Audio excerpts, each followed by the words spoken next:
uwonka ananiwe mahoro andagije umutima, niringiye yuko ntazamubura kuko turi kumwe iteka.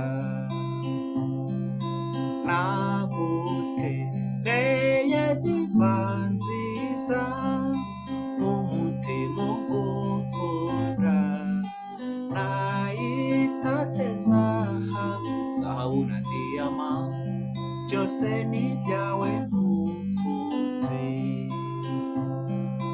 Nushaka n'igitangaza nzagisaba nkibone, ntacyo ntazakora ngo ngushimishe uzima Imana yampaye. Ntukite ku bivugwa ino n'abatazi ivanjiri, bagaye imitima ikundanira kandi ari itegeko ry'Imana.